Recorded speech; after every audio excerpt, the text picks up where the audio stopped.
Is that right? Hey guys, it's Mr. Boice coming to you with your Be Now for today. And when I think about the ways that I get myself focused to do something, other than drinking like 5 cups of coffee to get that laser focus and that high energy going, I like to physical activity is a big thing in my life to get me to where I need to be. It kind of settles my nerves. It gets me in a place where whether it be my nervous energy or whatever it may be, kind of gets channeled in a positive direction, or if I'm angry at a time, I can take that energy and channel it in a positive direction.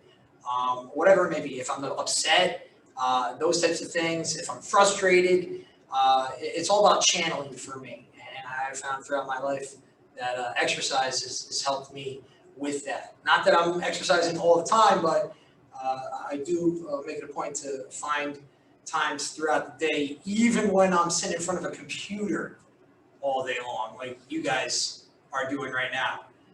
And I think it's important that you just take a little break and whatever it may be. Maybe do some body squats, right? Like a little squat here or there. Get a couple of those in there, or do some push-ups. You get on down and just do some push-ups.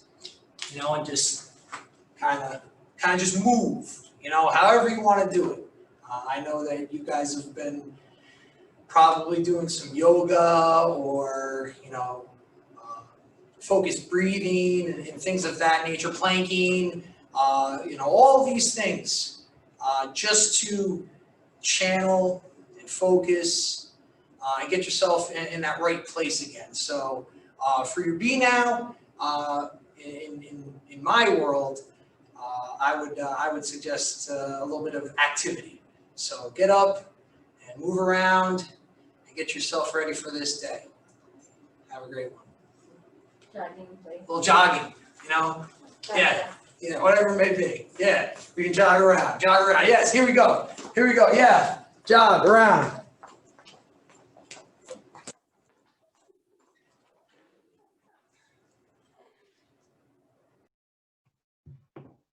Hey guys, Mrs. Dukoski here for your chapter 18, Catcher in the Rye video lesson. So today I'm at home. It's Christmas vacation, winter break, holiday vacation. It's over. The holiday's over, but we're still here, kind of looking around. There's there's remnants. There's the wreath is still up. That'll probably be up for a little bit longer. There's wrapping paper. You know how it goes the week after the holiday. It's hard to disguise that a holiday happened at your house. So we're still in the aftermath of the holiday, which was really fun. I hope that, despite the challenges of the year, that you're able to have a safe holiday experience with your family. I know we did a small, safe holiday experience, but, still kind of nice and charming. And it happened, and here we are. So this is chapter 18, Catcher in the Rye. It's a little short chapter, and it shouldn't take long to get through. I will read it to you. And before I read it to you, I just wanted to say a special thank you to a guest. We have a guest on our recording today for our Be Now, Mr. Boice, our health education teacher. And my friend offered to, I kind of asked him, and he couldn't say no. He couldn't refuse to help us do a Be Now for today's lesson. So I've been doing them for you. I figured after 17 chapters, a new fresh face would be a welcome. So thank you to Mr. Boice for doing our Be Now today. So we will start off with his Be Now. I will share that with you in this recording, and I do hope that you appreciate it. After the Be Now, where you're going to get yourself focused with the help of Mr. Boice, we'll start chapter 18. So chapter 18 looks like this. We have it in our Schoology page. If you want to access it, you can find it in our folder. And it's a little short chapter. I've got some notes here for you. Again, first, a nice little Be Now with Mr. Boice. And then if you do need that chapter 17 review, I do like these course heroes. I have it here for you. do a chapter 17 review. Chapter 17 was a longer chapter. It was Holden'S Date with Sally Hayes. A lot went on in that chapter. So please make sure you understand or reach out to me if you have questions. And maybe the review video would be, this would be a good one to do a review video for chapter 17, Holden'S Date with Sally. And then with that, we have chapter 18. So chapter 18, again, is a little short chapter. Holden has left his date with Sally. It's Sunday now, right? So we started the book, his flashback of his weekend that he was in crisis, where he ended up needing to get help. It was a Saturday morning, and now it's Sunday afternoon. So a little, more than 24 hours has passed. And Holden is, now just wandering around after his date with Sally, which did not go well. So this is just, a little bit after his date has left him because he was not being a kind person. So Sally, I would have done the same thing as Sally. You don't hang around and let that continue when it's going the way that it was going. So Sally left Holden. She didn't even want him to walk her home. She just had enough of Holden and his bad attitude. So Holden kind of got what he deserved there. I think you're welcome to dispute that, but I think Holden got what he deserved because he was not kind to Sally. He was insulting, and he was not someone that she probably needed to hang out with anymore, at least on this particular day.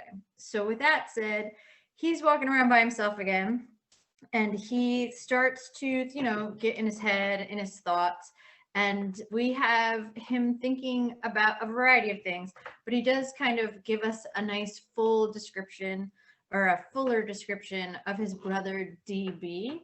So we've already talked about Allie, his younger brother that died of leukemia. We know the baseball mitt symbolizes Allie. We've heard about DB. He's the one who's out in Hollywood being a writer, prostituting himself, using that word as, a synonym for selling out to Hollywood as a writer. And we've met him, and Holden has mentioned DB, but here he really gives us some background about DB.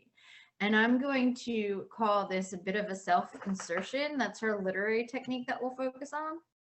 And although J.D. Salinger did not sell out and become a writer for Hollywood, he's a writer. And DB did start out as a short story writer, great short story writer, as Holden would call him. The Secret Goldfish was Holden's favorite story, if you remember back to an earlier chapter. And then also what I think is really fascinating is DB fought in World War II. So we hear more about that in this chapter. I won't spoil it, but I do believe that's, the more overt, self-insert by Salinger here through the character DB. And I have, a definition for you of self-insertion thanks to Wiki. I do like Wiki, and we'll talk about, people have differing opinions about Wikipedia and the reliability, but there are ways to, differentiate which sites within Wiki or which Wiki pages are more reliable and are less reliable. So we'll talk about that one day because that's a cool conversation to have. But I do feel that this little page about self-insertion on Wikipedia gives you a quick idea of what that technique is. And then this article here at the bottom of the page, I think we talked about it quickly, but I'm going to ask you to look at it again. And it is going to, let me get to it. Oh, sorry. This one. Is it opening? There we go. This Vanity Fair article is really a cool article. Where'd it go? About J.D. Salinger and his experience during World War II. And so we mentioned this earlier before we started reading Catcher in the Rye, that J.D. Salinger, our author, fought in World War II, and he was like front lines, right? He fought in the D-Day battles. He was on the beach. He was there, and he even stayed afterwards. And I think he did some work after the war with intelligence work type thing. So this article goes over exactly what his roles were as an American soldier in World War II, the author, as a young man. And then that is where he had started pages of Catcher in the Rye. So he's writing Catcher in the Rye as he's fighting in this war. And then when he comes back from the war, he does end up getting Catcher in the Rye published. But he, you know, as a soldier, is processing his daily experiences at war as he's drafting pages of Catcher in the Rye. Like, I love this right here. Pages of the Catcher in the Rye had stormed the beach at Normandy.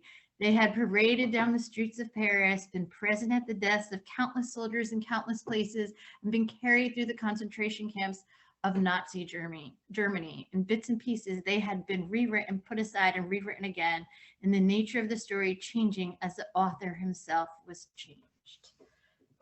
I mean, that's amazing. So I love the title of this article too. There's Salinger, a young Salinger, Holden Caulfield's Goddamn War. And although this isn't a book about World War II, Holden Caulfield, as a teenager in 1950 in New York City, is very much a book about World War II, because our author was fighting in World War II while he was writing and drafting The Catcher in the Rye.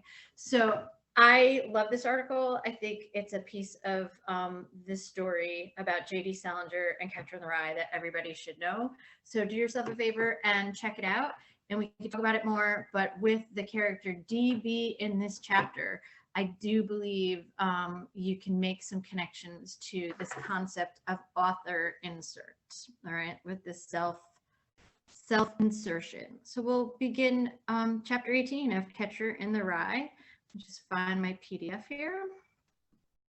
All right, so one of these links. Go back to it. We'll just go back to the beginning. Here we go. So Catcher in the Rye, chapter 18. Of course, sorry for my tech. My tech glitches. All right.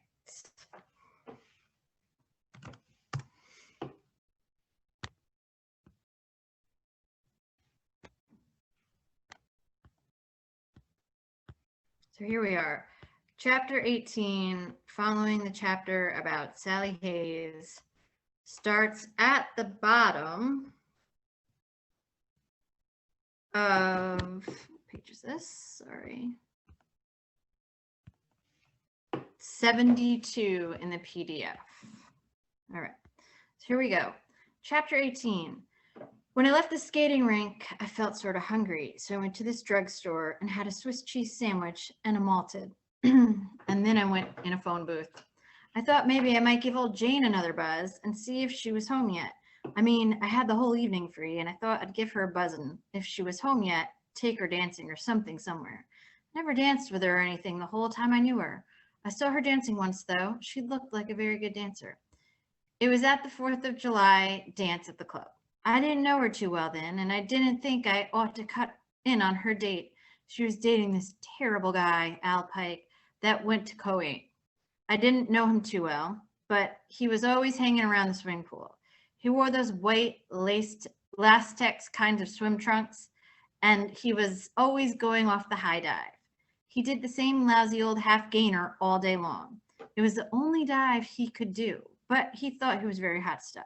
All muscles and no brains. Anyway, that's who Jane dated that night. I couldn't understand it. I swear I couldn't. After we started going around together, I asked her how come she could date a show-off bastard like Al Pike.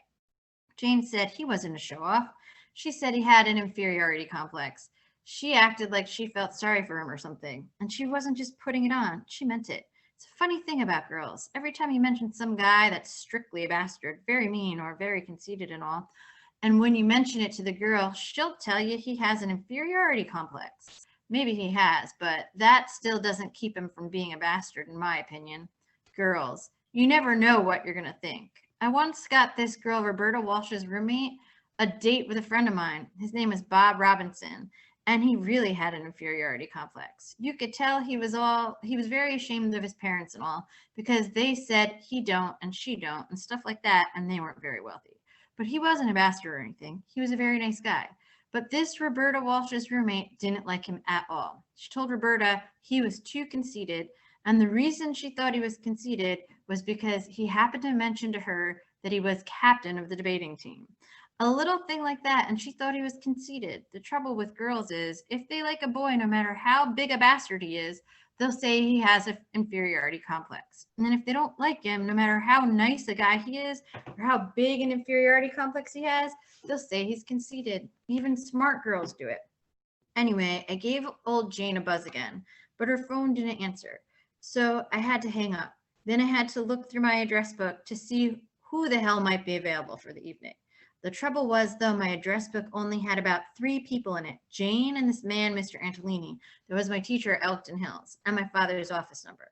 I keep forgetting to put people's names in it. So what I did finally, I gave old Carl Luce a buzz. He graduated from the Wooten School after I left. He was about 3 years older than I was, and I didn't like him too much, but he was one of these very intellectual guys. He had the highest IQ of any boy at Wooten, and I thought he might want to have dinner with me somewhere and have a slightly intellectual conversation. He was very enlightening sometimes, so I gave him a buzz. He went to Columbia now, but he lived on 65th Street and all, and I knew he'd be home. When I got him on the phone, he said he couldn't make it for dinner, but that he'd meet me for a drink at 10 o'clock at the Wicker Bar on 54th. I think he was pretty surprised to hear from me. I once called him a fat-ass phony. I had quite a bit of time to kill till 10 o'clock, so what I did, I went to the movies at Radio City. It's probably the worst thing I could have done, but it was near, and I couldn't think of anything else. I came in when the goddamn stage was on. The Rockettes were kicking their heads off, the way they do when they're all in line with their arms around each other's waist. The audience applauded like mad, and some guy behind me kept saying to his wife, "You know what that is? That's precision." He killed me. Then after the Rockettes, a guy came out in a tuxedo and roller skates on and started skating under a bunch of little tables and telling jokes while he did it. He was a very good skater and all, but I couldn't enjoy it much because I kept picturing him practicing to be a guy that roller skates on stage. It seemed so stupid. I guess I just wasn't in the right mood. Then after him, they had this Christmas thing they have at Radio City every year. All these angels start coming out of the boxes and everywhere, guys carrying crucifixes and stuff all over the place, and the whole bunch of them, thousands of them, singing "Come All Ye Faithful" like mad. Big deal. It's supposed to be very religious as hell. I know, and I'm pretty and all, and very pretty and all, but I can't see anything religious or pretty, for God's sake, about a bunch of actors carrying crucifixes all over the stage. When they were all finished and started going out of the boxes again, you could tell they could hardly wait to get a cigarette or something. I saw it with old Sally Hayes the year before. She kept saying how beautiful it was, the costumes and all. I said old Jesus probably would have puked if he could see it, all those fancy costumes and all. Sally said I was sacrilegious atheist. I probably am. The thing Jesus really would have liked would be the guy that plays the kettle drums in the orchestra. I've watched that guy since I was about 8 years old. My brother Allie and I, if we were with our parents and all, we used to move our seats and go way down so we could watch him. He's the best drummer I ever saw. He only gets a chance to bang them a couple of times during a whole piece, but he never looks bored when he isn't doing it. Then when he does bang them, he does it so nice and sweet with this nervous expression on his face. One time when we went to Washington with my father, Allie sent him a postcard, but I'll bet he never got it. We weren't too sure how to address it. After the Christmas thing was over, the goddamn picture started. It was so putrid I couldn't take my eyes off of it. It was about this English guy, Alex something, that was in the war, loses his memory in the hospital and all. He comes out of the hospital carrying a cane and limping all over the place. All over London, not knowing who the hell he is. He's really a duke, but he doesn't know it. Then he meets this nice, homey, sincere girl getting on a bus. Her goddamn hat blows off and he catches it, and then they go upstairs and sit down and start talking about Charles Dickens. He's both their favorite author and all. He's carrying this copy of Oliver Twist, and so is she.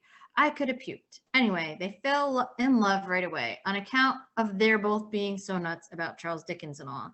And he helps her run her publishing business. She's a publisher, the girl. Only she's not doing so hot because her brother's a drunkard and he spends all their dough. He's a very bitter guy, the brother, because he was a doctor in the war and now he can't operate anymore because his nerves are shot. So he boozes all the time.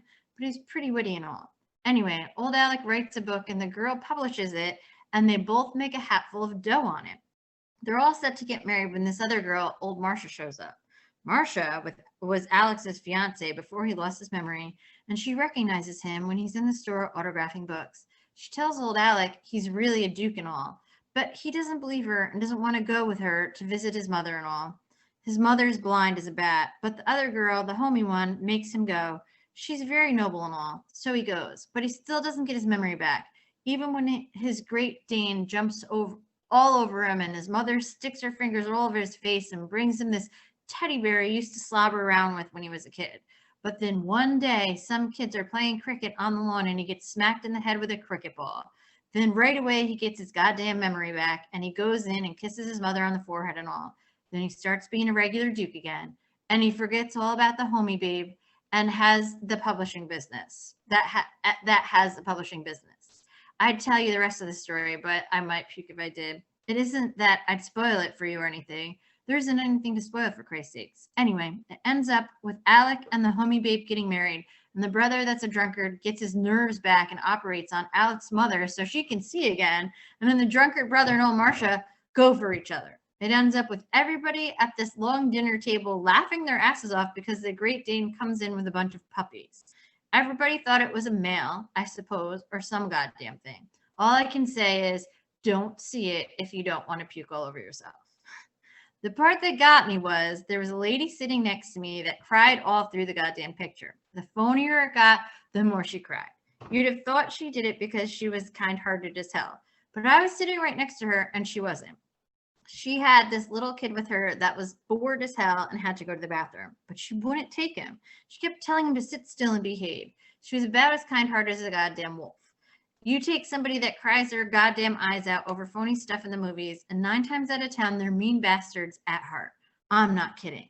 After the movie was over, I started walking down to the Wicker Bar, where I was supposed to meet old Carl Luce. And while I walked, I sort of thought about war and all. Those war movies always do that to me. I don't think I could stand it if I had to go to war. I really couldn't. I wouldn't be too bad if they'd just take you out and shoot you or something. But you have to stay in the army so goddamn long. That's the whole trouble. My brother DB was in the army for 4 goddamn years. He was in the war too. He landed on D-Day and all. But I really think he hated the army worse than the war. I was practically a child at the time, but I remember when he used to come home on furlough and all, and all he did was lie on his bed practically. He hardly ever came in the living room. Later, when he went overseas and was in the war and all, he didn't get wounded or anything and didn't have to shoot anybody. All he had to do was drive some cowboy general around all day in a command car. He once told Allie and I that if he'd had to shoot anybody, he wouldn't have known which direction to shoot in. He said the army was practically as full of bastards as the Nazis were. I remember Allie once asked him, wasn't it sort of good that he was in the war because he was a writer and it gave him a lot to write about and all? He made Allie go get his baseball mitt. And then he asked him who the best war poet was, Rupert Brooke or Emily Dickinson. Allie said Emily Dickinson. I don't know too much about it myself because I don't read much poetry. But I do know it'd drive me crazy if I had to be in the army and be with a bunch of guys like Ackley and Stradley or old Maurice all the time, marching with them and all. I was in the Boy Scouts once for about a week, and I couldn't even stand looking at the back of a guy's neck in front of me. They kept telling you to look at the back of the guy's neck in front of you. I swear, if there's ever another war, they better just take me out and stick me in front of a firing squad. I wouldn't object. What gets me about DB, though, he hated the war so much, and yet he got me to read this book, A Farewell to Arms, last summer. He said it was so terrific. That's what I can't understand. It had this guy in it, Lieutenant Henry, that was supposed to be a nice guy and all. I don't see how DB could hate the army and war and all so much and still like a phony like that. I mean, for instance, I don't see how he could like a phony book like that and still like the one by Ring Lardner or that other one he's so crazy about, The Great Gatsby. DB got sore when I said that and said I was too young and all to appreciate it, but I don't think so. I told him I liked Ring Lardner and The Great Gatsby and all. I did too. I was crazy about The Great Gatsby, old sport. That killed me. Anyway, I'm sort of glad they've got the atomic bomb invented. If there's ever another war, I'm going to sit right the hell on top of it. I'll volunteer for it. I swear to God I will. Oh, Holden just can't get out of his head, right? Holden needs some coping mechanisms. I don't know. He's going to need some intervention, which we do know that he ends up having to get. But right now, he's just stuck in a place and he can't get out of it. And so now we're in his head with him, and it's like, oh, you just want to help him. You want to help propel him to a place where maybe he can have some more positive feelings. But he can't. He's just not there. And so here he's telling us about the war, and he's using his typical Holden tone, his sarcasm. And before the war, the story about DB and the war, he talks about the movies, and we know he doesn't like the movies.